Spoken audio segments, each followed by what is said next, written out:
And we're back at it here. Good to have your company, everybody. And look who has returned to South Florida. Ron Nicoletti, Jason Blewett, of course, alongside. Great job by Pete Aiello filling in and sitting in your hot seat a week ago. Preakness 144. You were enjoying the festivities up in Baltimore. And do we get a Preakness recap, even though the race is a few days old? Yeah, I mean, the best horse one, I thought, just got a good trip. And congratulations to Tyler Gaffalone. He was so excited. He had the smile on his face from the minute he crossed the finish line for the party that evening. And it was just beautiful. And the key, no rain the whole weekend. Yeah. It was absolutely a beautiful weekend up there. And people in Maryland are really, really nice. So it turned out to be a lot of fun. And, we had a local winner, with Tyler Gaffalone and Mark Cassie, who spends, of course, all their winter and summer here. Not the Tyler, but Mark certainly does. So that was a lot of fun, that happening. So it was a good weekend. And I had a good day on Friday. Betting-wise, in my pocket,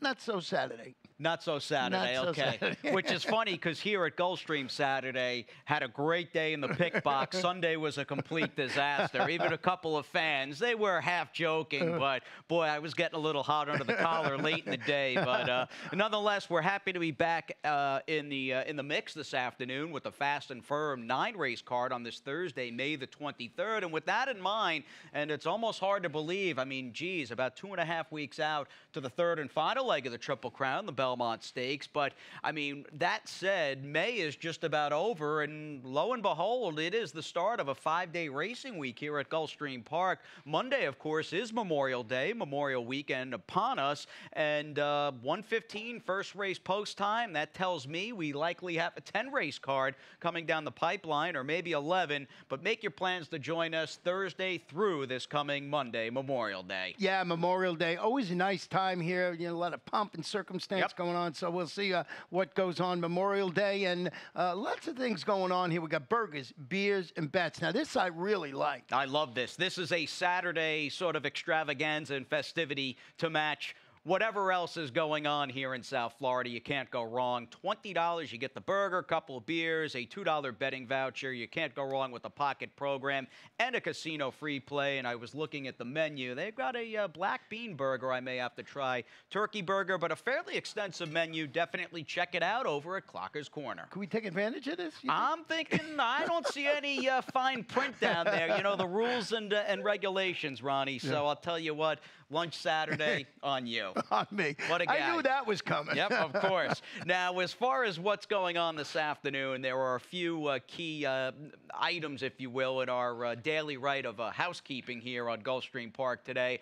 Among them is the fact that the weather is terrific for thoroughbred racing. I mean, you came back from Baltimore and you talk about no rain down here. It's just really nice out in Hallandale Beach. Yeah, it turned, the humidity went down today, so it's supposed to be this way all week long. Nice. And as you mentioned, for the 5-day racing week. Now, we've got Safi and Edgar Zayas, who are your leading trainer and jockey at the meet, respectively. They've got a 2-to-1 shot in the first race who's going to be favored. They've also got a Gulfstream Park turf-loving Paint the Corners. She is pretty cool. And once again, you left here. We're on the cusp, I guess, of $1 million jackpot, Rainbow Six carryover, Ronnie. No one has hit that bet outright since day one of the spring meet. No, and every day up at the Preakness, we'd ask, hey, did they hit the Rainbow Six yet? And no, so you got 1.2 million or thereabouts in the carryover. So incredible, and I think we even have a super high five carryover today. So that's always great. The Rainbow Six, how long does it last? I hope it goes until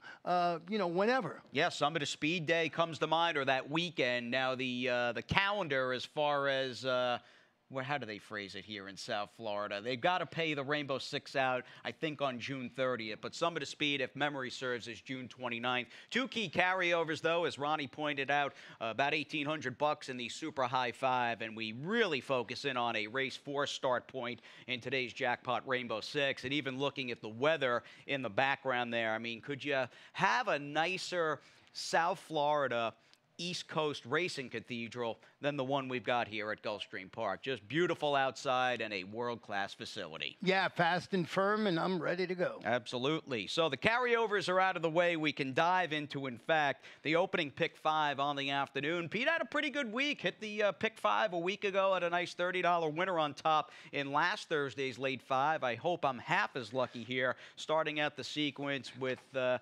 couple of horses, including that aforementioned Safi and Edgar Zayas runner in the number 6 early time. My switcheroo, the inside horse, going to be a big favorite. Even looking at the early double Will Pays, that horse is odds on in most likely every sense of the phrase. Big scratch in there of the 7 horse certainly makes my switcheroo look better. Yeah, no question about it. And then a 3x3x2 to wrap things up, an $18 play for the 50-cent increments in the Gulfstream Park early pick 5. And in talking about the French bred early time, who's probably the star player, if you will, in this race. By the way, we're on the turf, and the opening turf race is the first of 4 today on the firm GP Green. We've got some 3-and-up filly and mare, $20,000 claimers, and there is sort of the kicker. She's in for the 20 Gs. Yeah, dropping to the 20 level after breaking slowly. Really failed to get on track, but that one finished 7th in that day. But it was a local return. It was at the $35,000 level. You mentioned in the top connections with Safi Joseph Jr., Edgar Zayas. More importantly, I think the drop is what's going to wake this horse up. Currently on the board at 2-1. And there's some speed in this race. She might pull a good trip and just I get the drop to 20 is paramount with her and the most important aspect of her resume. But it always helps to get a good trip and to have some speed to close into. And I think she gets that. I also believe, and clearly you do too, Ronnie, because we both have the 6-7 exacta, that if there was one horse outside of early time who might just get that stalk and pounce trip, it's the 7 Courtesy Notice. Well, she was a really solid set to pace second, going a mile on the turf a couple of starts back. She goes back to the grass today after finishing that 6-wide-30 against Simmel. That race was moved from the lawn to 7 panels on the main track. I think she's can be the controlling pace or sit off if someone seems to go out there and want to set some, really fast, glib early faction. So Courtesy Notice is the only one that I think that could give, as you mentioned, early times at Tussle. I closed it out with the 4 Zao's Dreams. The only participant in the race with a previous victory at a mile and a 16th. So I always like that angle. All right, she's off the claim, and a popular item of late in the claim box and running again. First time Bob the Boner this afternoon. We kind of teased race number 2, and I think for many people, especially like me, if you're looking to be on the more budget, more modest bankroll size aspect of the early pick 5, a lot of people are going to be standing alone with the number 1, My Switcheroo, in the second race, who, when it comes down to it, unless the Spats first or the number 6, Victoria's Smile, can run with Miguel Vasquez, I mean, of the ones that have run, My Switcheroo clearly has this field at her mercy. Well, she's pulling the switcheroo when she returns to the dirt after responding to the drop down from special weight. With a 5th place finish against Similar going on the turf. I'm going to show you stat on Mr. Stanley Gold. Horses going turf to dirt under maiden claiming conditions. He's 5 for 27, 19%, 44% in the money, and 296 is the return investment. It's not something you think that Stanley Gold does a lot. Then you look at the stat because it really doesn't go turf to dirt that much. And a good stat certainly looks like the one to beat. And as you pointed out, big favorite in the doubles. I used the 2 horse in second, is making a first start in 16 months for Joe Asino. I'm guessing there. Okay. Yeah, no, hasn't run in quite some time. You get veteran Roberto Alvarado Jr. Perhaps it'll be a tight race for second, but assuming the Spats firster isn't excellent even for this level, My Switcheroo probably just simply is in the right spot where she's too fast. Meanwhile, we step onto the turf in race 3. It's a good field coming up with these Florida-bred 3-and-up filly and mare optional claiming runners at 5 furlongs. I believe that the 5 Sugar Bolt will go favorite in this race, and what won me over with her, I mean, she's one of a few we'll discuss here. I think she either makes the lead in this race after chasing a fast pace, or she's ready to pounce in the catbird seat. You know what I mean? First over. I like her. She's run very well in 2 races of late for trainer David Fox. Yeah, but knocking on the door, as you mentioned, consecutive races against this level of competition. 3rd start over the course. Can be that winning one like you thought. But I did go with the horse that you believe having second, True Errors, stepping up after returning from a 3-month layoff to finish that well-meant second against those 12-5 condition claimers. Steve Clusaris, Edgar Zayas. This is Steve's game. Yeah. Going 5 furlongs on the turf. And he had an okay preak this week down here at GP. In fact, his barn and Lily, of course, his wife, 3-6-1 from just 11 starters this spring at Gulfstream Park. And then we've got, again, Safi Joseph, whose barn is up to at least 50 horses, if not a little over. I mean, he's got a daily presence here, and not just 1 or 2 races. It feels as though he is running live horses at least half of the time here at Gulfstream. And he's got the 3 Lady Greatness. Now, normally when we pull replays for the most part, we usually pull the last out effort. This will be 2 back for Lady Greatness, and she definitely got into a little bit of traffic trouble around the far turn after getting a good inside ground-saving trip. It was a case of her, though, just having nowhere to go. And you see the rider there in the white cap and the red sleeves and the white striped sleeves,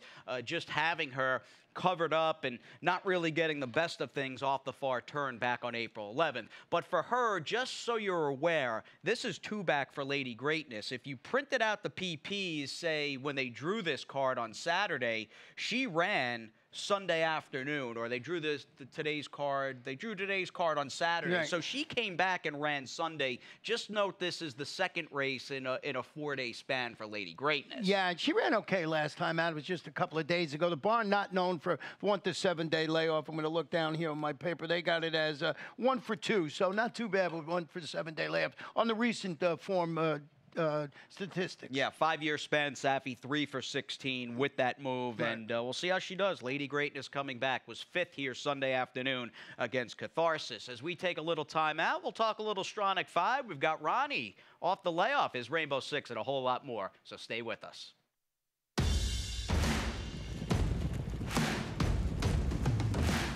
And they're off in the Princess Rooney with a 1/4 mile left to go. 4 off the top of the turn. Race for the Kathleen O'Connell barn, in front by 5 with just 1/8 of a mile to go, and she's turning in this into a runaway.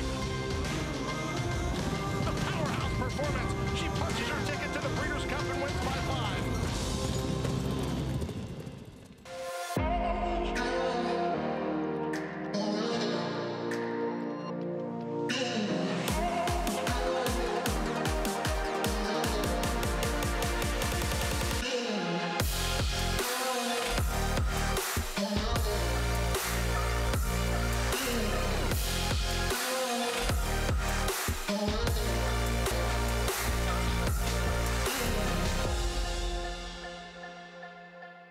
Thursday, May 23rd, Ronnie Boy's got his program centered on race number 4, and we'll get back to the opening leg of today's Rainbow 6 in just a few seconds. But a nice, very nice Friday, May 24th to start this holiday weekend Stronach 5 lineup. We've got 2 in the mix, Ronnie, from Gulfstream Park. Yeah, we got 2 from Gulfstream Park. That is leg A and leg C. Races 8 and 9. They're separated by the race up there at Pimlico. And boy, oh boy, let me tell you, I did the 8th race and the 9th race for Gulfstream Park on Friday. That is not an easy task. They are so wide open. We'll see how this thing plays out. But boy, if you're right, do you get rewarded? Yeah, we're coming out of another 4-figure payoff. I mean, I think we're really seeing the quote, and it's often thrown around, but with this bet, if you're smart enough and lucky enough, you're going to get paid with the quote-unquote value and that 12% takeout. But it all begins and is coming your way tomorrow afternoon, beginning at 5 p.m. with leg A, race number 8 at Gulfstream Park. Get those peeps, those free peeps over at GulfstreamPark.com, and let's get into the Rainbow 6. Again, we are still waiting to pay out the single-ticket jackpot. The fiscal year, my friend, ends on June 30th. We got to pay it out before then, but today you're taking a shot, and I see you've got, a 10-to-1. 10-to-1 included in that 3-horse spread in the opening leg. I was glad I saw it on your early pick 5 second. ticket. Yeah, very man. amusing, and it's my long shot of the day, actually, today for Dave Casson. I'm going to try and wake that barn up. Now, I was thinking of single and paint the corners in the next race, and that would be a logical thing to do. Didn't want to get beat. And I took a shot here with number 4, Rainfall, because I wanted my ticket, trying to win 2 in a row for Amanda Della Cerda. Emissy Al Jaramillo will be in the saddle. And I was able to get some coverage and keep it affordable because of using that single in race number 6. I went 4 deep in race 7 and 4 deep in the last race. Those races were a little confusing to me and didn't want to get beat, so I spread on those. And we got to see if we can get this number 9 very amusing home and get David Casson his first win of the meeting. This horse has got a kind of a new face look at a price to him in today's 4th race, the number 9, Very Amusing. To be fair, I get he's got some ugly-looking races as well, beaten quite a bit of ways in the lengths department, but he's got some good-looking speed figures when you start to really get into the minutia of who he's facing in this 16K maiden claimer on the dirt. Well, he's going to go back to the main track today after breaking. He broke from a tough post last time out. He made that middle move. Now he faded, but it turned out to be an unbelievably key sprint that produced 4 next-out winners from 9 starters. You get Hero Rendon, who just seems to been riding in great form here. Now, this is a long shot stab, but I had to have him on the ticket. So glad you got him in second, Jason. Yep. That is amazing. And I just had I thought the one to beat is the one you had on top. Just do the math. Yes, I can't see with just do the math. I get Edgar's going to give you 9 races today. He's going to look to ride 7, 8, if not all 9. I don't see Ron Spatz running this horse back second time out off a well-bet debut, and a debut in which this horse was beaten about 30 lengths with Edgar in the pilot seat that afternoon. Coming back 27 days later with a couple of spirited work, shall we say, between that start on April 26th and today's race. I'm gonna just venture a guess to say that dropping in for 16, keeping Edgar, those are all positive second time out. Yeah, and if you read the Small Trouble line, sort of got mugged at the start in its last race, was beat no double-digit lengths, but one of those works, as you said, a bullet half-mile drill, and you're absolutely right. Edgar coming back aboard, and I just think this is a good spot. They were trying the first one, see how it works. This looks like a good spot for him. Going to try and beat it with Very Amusing, and then I closed it out with the 6. We're basically in agreement here with the Ready Duke, Royal Duke, who's stepping up, stretching out. He responded to the surface switch. Only got beat a neck last time out. So I thought those were the logical 3, and I don't know if we're going to get 10-1 on Very Amusing. I don't know either. I would imagine, though, both the 6 and the 8 will be bet, of course, underneath him. And in the case of Royal Duke, got a fast figure. I mean, at least on Bayer. I mean, got a 52. His maiden 10 that he exits, and it was a respectable effort at over 30-1, came up pretty fast. I do believe there are some different, newer shooters in this race, though, and Ronnie does as well, because we've got Royal Duke capping our try there in race number 4. Here's the 5th on the day. Paint the Corners was one of our What's on Tap subject lines, and she, for many people, I will imagine, be a popular number, and certainly a filly or mare in this case, in the opening leg of the late pick 5. So popular that I opted to single her in a $24 spread, just with her affinity for Gulfstream, the fact that she always seems to show up with a good race. She is win or lose, and I think she'll win today. She is a very deserving favorite and a short-priced horse I have a lot of confidence in. I am too deep in race number 6. I almost, Ronnie, considered singling Rainfall instead, but she does look solid, and I love the fact that Armando protected her last time off the layoff where she couldn't be claimed away, and she's not in for a tag today. No, I really like that performance, and I just thought that, you know, everybody like you did is probably, a lot of people, and actually everybody, is going to single Paint the Corners. I wanted to have some coverage there, and I went with Rainfall,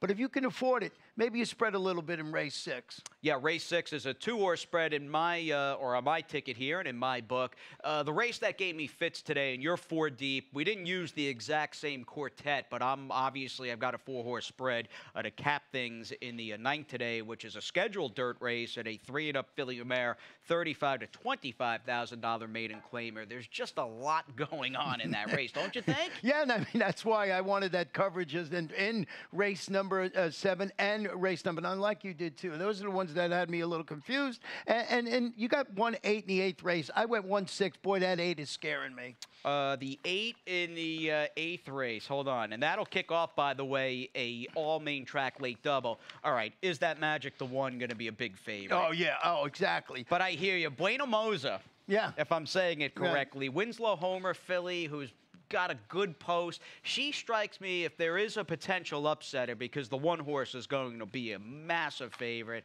I'm thinking she might relish the stretch out to a one-turn mile Well, today. I was going to go 168 there, but you know what? It would have been $84 or something like that. Didn't want to do that, so I went thinking that's the one that scares me a little bit. So singled, Paint the Corners, and again, if you're familiar with the product at this time of the year, or even going back to the Winter Championship season, she's been a familiar face, not only only on the racetrack, but in the winner's circle at 7 for 30 lifetime and 3 for 6 here at GP. And in fact, notched her most recent start a victory back on April 21st. She beat 2 of these horses, including Voilà La Victoire, and she just has, and you get a sense even turning for home, in the lead with the green cap in a bulky size field. She seems to just make her own racing luck with that cruising speed, that high cruising speed where she can get herself in the game, and I'm expecting, like you, more of the same today. What price is she on the morning line there? I think she's a big price. Let's check it out. Race number 5. Yeah, it's the 5th race today. Paint the Corners, 4 to 5. Yeah, so Jay's got her a massive favorite, and she's going to be a massive favorite. Well, she's changing barns today. She's going to the Saffie Joseph Jr. barn, so we'll show you a stat with that. First, after the claim, all levels on the turf. He's 7 for 30, 21%. He's in the money 57% of the time, and his return of investment is $1.15. Well, native of Barbados, who again had a good winter here, won close to 30 races during the championship season, and really hasn't missed a beat as his trajectory and ascension continues, it seems, week by week. Saffie, a busy man, along with his assistants and employees this afternoon. Paint the Corners with Edgar Z in race number 5. 6th on the afternoon, we're back on the main. 3-and-up filly mares in this $10,000 starter optional claimer, led in the wins department and with that good early speed. We both like the 4 Rainfall, and I had said just the fact Armando brought her back off the layoff, protected her. She was not able to be claimed away. She won that race here, Kentucky Derby weekend, up in class and no tag today. Yeah, try and make it 2 in a row. That's a really successful return at the distance. She defeated those condition claimers, as Jason mentioned, could not be claimed. It's Armando, Emerciel, Jaramillo. I thought that was the logical one in there. And the rest of the field, I wasn't enamored, let's say, but I did use Body High on my ticket further down, making a first start since the distance, second to a loose on the lead winner that day. Remember, Starship Rainer. And I wanted to show you a stat on Oscar Gonzalez with the layoff of 61 to 180 days. Sprints on the dirt, he's 7 for 22, 32%, 41% in the money, and he got a positive return of investment, $4.43. And this guy's just waiting to explode and start winning races in bunches. No, he is one of the defending, I think 3 guys, Barboza, Pletcher, and Oscar, split the summer meet training title here at Gulfstream a year ago. And not to say that it's been totally quiet, but there's going to come a time where this barn just gets into a nice little groove, and today might be the day if Body High can pull off the upset from the outside post. Rainfall, though, on a day we have no rainfall for Ronnie and I in the 6th. Let's move on to the 7th here. Final turf race on this 9-pack Thursday afternoon, this May 23rd card, and we do end the action on the grass the right way with a bulky field of 11 at 7.5 furlongs. We have got a horse that is saddled with a tough outside post in the 12 Source Control. But in the what have you done for me lately, how is your recent form? I like what I've seen with this gelding by Sydney's Candy. In fact, you could see for yourself at the end of last month when this horse just wasn't really able to get into the race until, well, it was just too late. That was my short comment. And by the way, Aqua Cap there, just about to angle widest of all off the far turn. The number 1 was Source Control, and you'll see he idles a little bit. It was more of a kind of a one-paced grinding style, and as they get closer to the finish line, this horse will just again finish with a full head of steam, just a little too late. I'm hoping he works out a good trip as he picks up the bug boy in Christian Torres, who that was another constant when you were gone. This kid continues to ride well and continues to make a great first impression. Yeah, I was looking at some races and a couple of the results, and certainly he's right there. And it's great to have that 7-pound weight allowance. You know what?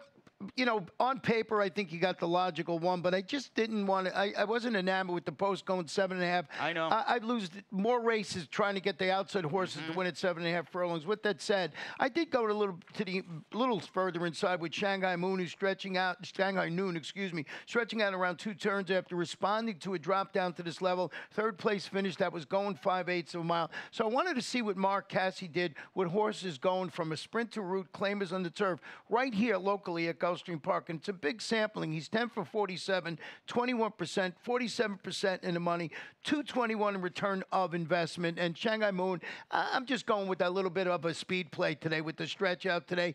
Okay numbers for Mr. Cassie, who, as everyone knows, won the Preakness Stakes just the other day. So I went that way. And Source Control is the one to beat.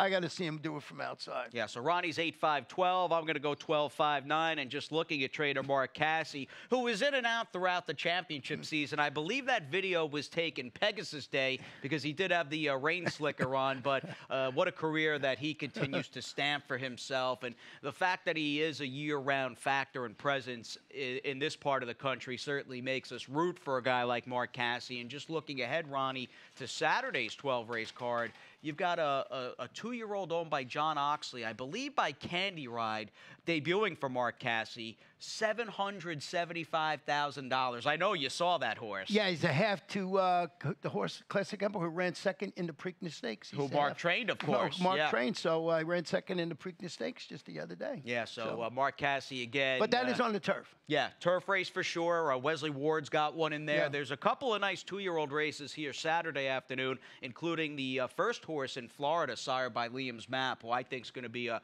future star type quality stallion. So, yeah, the holiday weekend should be a good one. Source Control for me. Ronnie, of course, likes the Cassie folks there with Shanghai Noon. We move on to an all-dirt late double here, led, of course, by Is That Magic in race number 8, who speed figures, consistent form, has a bit of a bridesmaid look. That's my concern, but if this horse handles the stretch to a mile on that crummy inside post, he's probably much like my switcheroo, who, again, is still a monster favorite in the second half of the early double. He's probably just a little too good for these, Ronnie. He's 3-5 on the morning line. That's what I was doing, fooling with my program. I want to see what the morning line was. I didn't know that. Is That Magic stretches out to a mile. 4 starts to the mile. You make a good point. 0 wins. 1 second, 2/3 after finishing second again when facing similar at 6.5 and 7 respectively. It's John Vinci and Miguel Vasquez trying to cure the case of seconitis, and that's why Bueno Mosa and Trieste Canta, these are the horses that I wanted to add all 3 on the ticket. I had to keep my ticket affordable and went with the 6. I'm afraid of the 8 because I'm not sold on Is That Magic. Yeah, it's the problem. It's the rail. It's the mile. And this horse is just one of these horses that you do have, at least our concern is, kind of just runs to her competition. Doesn't matter who she's in against. She'll be right there. She's just not going to deliver that knockout punch. But again, most eyes are going to be on her. And Jay made her 3-5. She is going to be an overwhelming favorite. Is That Magic trying to bust through that 2 lifetime claiming condition? As we bust through the card here, race number 9 does drop the curtain, just 9 today and tomorrow at Gulfstream, as we have a 3-and-up filly and mare dirt maiden claiming race in the finale. I will talk about my top pick in a second. It was kind of a wise guy-ish horse, but I do believe the 9 Miami Rose really ran well last time out.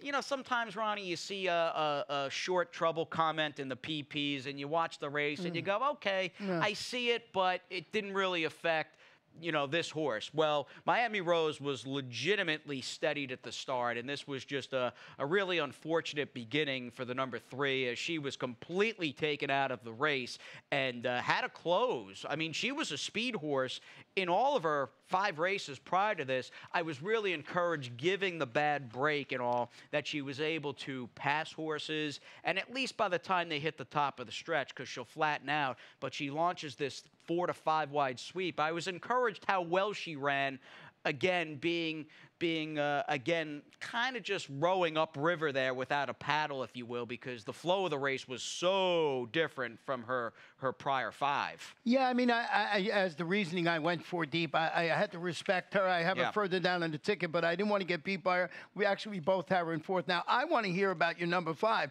who I don't have. I went 4 deep without the number 5. Yeah, the 5 Trieste is a trainer change, and this is a horse who has kept pretty good company. I mean, the majority of her races to date, of her 7 starts, have been in maiden special weight company.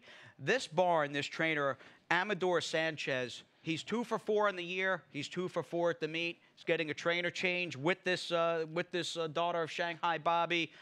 I'm trying to hopefully stay ahead of the curve on maybe a guy who we'll know a bit more about as the spring turns to summer here. The fact that he's 2 for 4, Ronnie, at the meet, I am not going to discount the chances of the 5 Tree S. Yeah, and as you mentioned on the go back, he's got some solid numbers in here on both turf and dirt, so he can run well on the dirt. Good pick by you. I did go with the horse you have in second, only in August. I believe he's sitting on a winning performance after rallying to finish second best when facing this caliber competition. Terry Pompey, Jose Batista returning on this Daughter of Brethren. Incredible Miss, Too Much Minutia, Miami Rose, and now I got to add the 5, so my ticket's going to go up. That's a 5-horse spread, my friend. But a good card of racing, Ronnie, as we start what is a 5-day racing week here at GP. Only in August for Ronnie in the Nightcap. You want to hear Pete Aiello? It's only at Gulfstream Park, and he's coming your way next. The best chance for success begins with a solid foundation. At Hardacre Farm, early personal one-on-one care starts the journey to becoming a champion. Bred to leading stallions, our mares represent the highest standards. Hardacre Farm's signature in the breeding industry. Based in Ocala, Florida, breeder and owner Amy Tarrant has inspired excellence throughout her entire career. In your quest for success, start with Hardacre Farm, breeding the champions of tomorrow.